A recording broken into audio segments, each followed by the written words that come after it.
Hey, it's Dr. Amanda with Straightsmile Solutions, straightsmilesolutions.com, and today we're going to make yet another video about cephalometric x-rays or lateral ceph x-rays. And I really would love it if you'd watch my other ceph videos before you listen to this video, because we're going to build on it, and it might not make total sense unless you watch the other ones first. And I'm not going to recycle all the information, so please watch my cephalometric x-ray playlist before you listen to this video. It's not going anywhere. To access that, you can go to Straightsmile Solutions YouTube channel. To get there, go to your YouTube channel, put in the search bar at the top, Straightsmile Solutions. That will take you to my YouTube channel, which has a green banner. If you scroll down on that homepage, you are going to see a variety of different playlists. I think the Ceph one is not super popular. It's kind of towards the bottom, but you will see it and watch those videos. All right, so let's build on that. First of all, anytime we talk about Cephs, a lot of general and pediatric dentists freak out, and don't freak out on Cephs. They're actually extremely helpful information. If you don't have a Ceph machine, or if you have a CBCT and you want to know if you can take a Ceph from that, watch my other videos because I address all that in there. As far as the regulatory reasons for taking Cephs, what I don't want to do is I don't want you guys to say, well, I listened to a video from Dr. Amanda, Straightsmile Solutions, and she said that she doesn't need a Ceph. Okay, me not needing a Ceph and you not needing a Ceph are two very different things. Remember, many countries, many states, a Ceph is standard of care for any orthodontic treatment. I can't tell you if yours is and yours isn't, because I do not spend my free time reading really boring dental practice acts that are often changed every week in some states. They're constantly adding and modifying the language. They're written by attorneys. It's hard to read. If you are not sure, read your own dental practice act, okay? In your own state or your own country of licensure. If you still aren't sure, ask your liability insurance provider who knows your dental practice act in your state. They know it backwards and forwards. They will tell you what you need and what you do not need. Now, keep in mind, most orthodontists take them always. I would say, I don't know. I mean, I always did. But do we actually look at them? No. A lot of times we never even looked at them. I only looked at them. I mean, sometimes I'd hold it up and look at it. I don't get myself in trouble. But to actually spend some time mulling over it, thinking about it, running numbers as needed. Sometimes I do. Sometimes I don't care, because there's nothing I need to gather from it. I mean, if it's a really easy class 1 case, class 1, no vertical issues, no AP issues, just slam dunk case, no weird growth issues, why do I need to irradiate my patient? It makes no sense. I'm gonna gather nothing from it. All it's gonna do is provide more risk to the patient than benefits to me. So my personal opinion is not necessary in many different circumstances. There's no pathology or screen. Well, that's not true. You can screen airway from Ceph. There's always something I can gain from a Ceph. So if it's easier for you to get it all the time. If your dental practice act says you need it, get it all the time, okay? If you're working with us at Straightsmile Solutions, we are assuming that you know when you need it and when you don't need it in terms of your own dental practice act, your own liability, your own limitations with your equipment. So we're not going to tell you to get it or not get it, okay? If you provide it, great, we'll look at it if we think we need it. If you don't provide it and it's a hard case, there's going to be times where we're going to say, you need a Ceph, okay? I can't answer this question without a Ceph. I cannot help you with this case without a Ceph. Here's why. What type of cases are these? So this is where it's like, okay, should you be taking harder cases if you don't have easy access to a Ceph? No.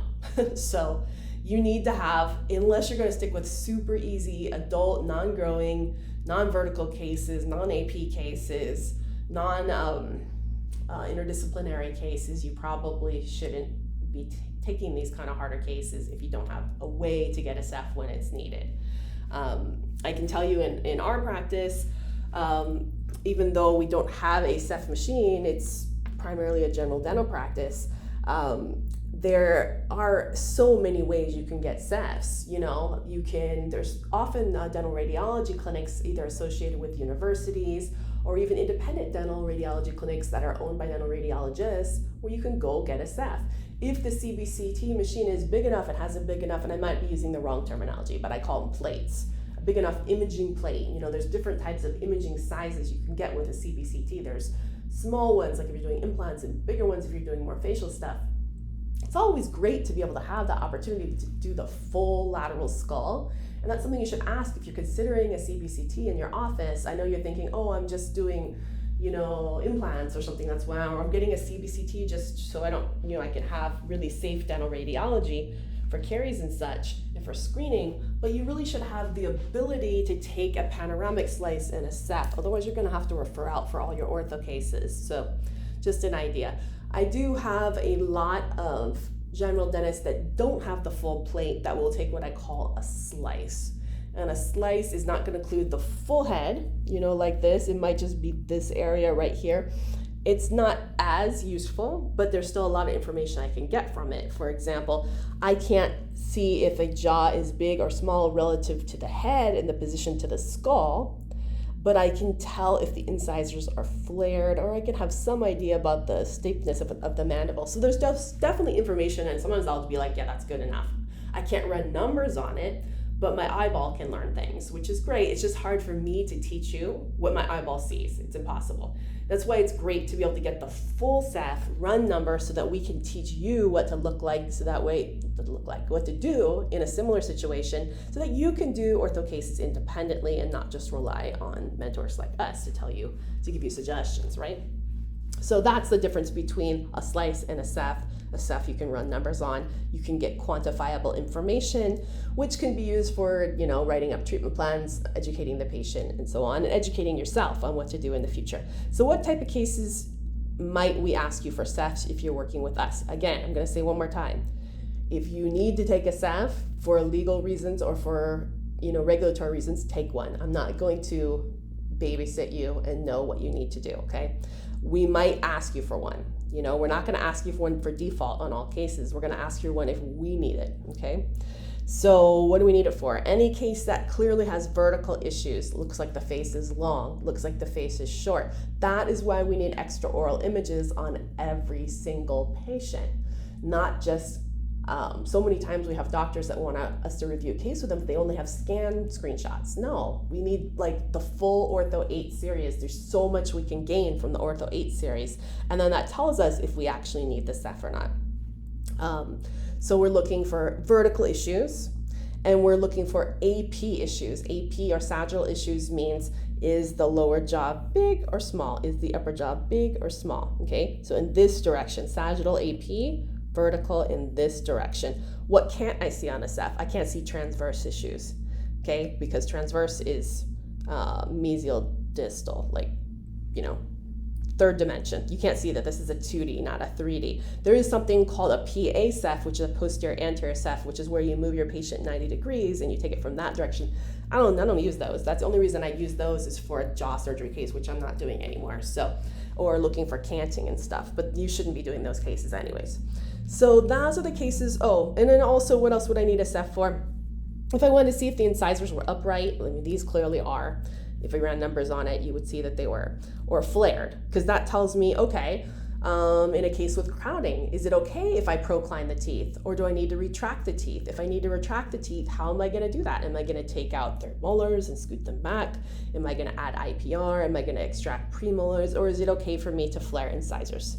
If you do not have that Ceph, you're just guessing, right? And if you're guessing, and if you do something improperly and you're pushing the teeth outside the bone, well, guess whose fault that is? That's yours fault, the dentist. It's not the patient's fault.